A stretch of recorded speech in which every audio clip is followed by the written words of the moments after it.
Good morning. We're back in the Word today again, and we're reading from Every Day with Jesus. Today's topic is the good heart, 2 Kings 4 8 to 37. Let us make a little chamber, I pray thee, on the wall, and let us set up for him there a bed, and a table, and a stool, and a candlestick. And it shall be when he cometh to us, that he shall turn in thither. 2 Kings 10. Jesus taught that God's miracle producing power flows through those who give. Luke 6:38. And there are many examples of this in the Old Testament. This story in 2 Kings is one of the greatest miracles recorded in the Bible. Every believer loves to see God's power displayed in their lives like this. Yet, miracles don't just happen. There are reasons why some people receive them and others don't. If it was up to God alone, all of us would experience miracles. He loves every person and extends his grace to all. The reason few people experience his miraculous power is because few cooperate with him. Electricity doesn't flow through wood, and miracles don't flow through hearts and minds that are hard towards God and his people. Miracles flow through the lives of those whose hearts are fully God's and full of his compassion for others. This woman built an extra room on her house just for Elisha. He appreciated it and wanted to bless her back, offering her favor with the king or the top general in the land. But she didn't accept it. This says volume. She didn't bless Elijah to get something from God. She didn't give to get. The motive behind her gift was totally unselfish. She gave expecting nothing in return. There's a lesson for all of us here. Later, when Elijah said God wanted to bless her with a son, she accepted his gift joyfully because she never doubted his love and faithfulness.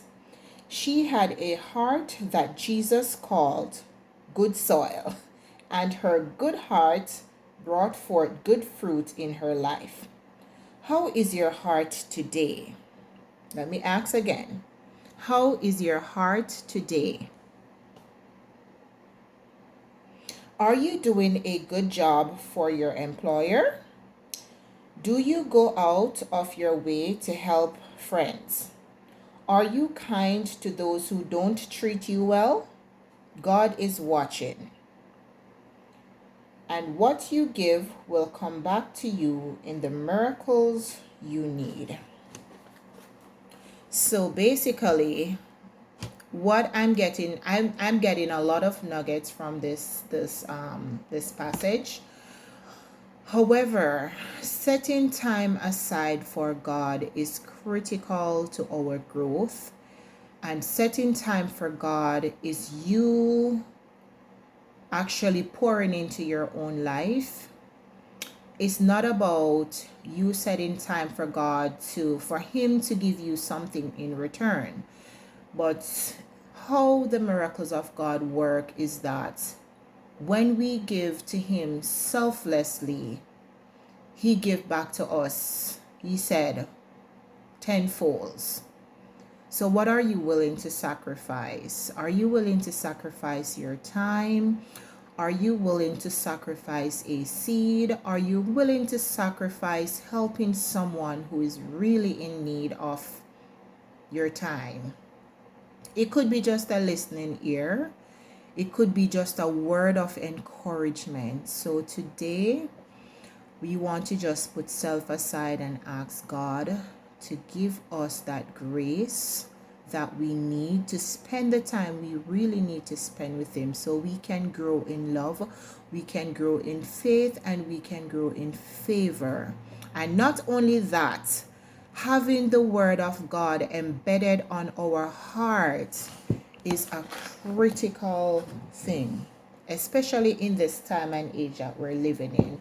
We want to be able to meditate on the word of God day and night, so we can be like a tree that is planted by the rivers of water that bears fruit in our season.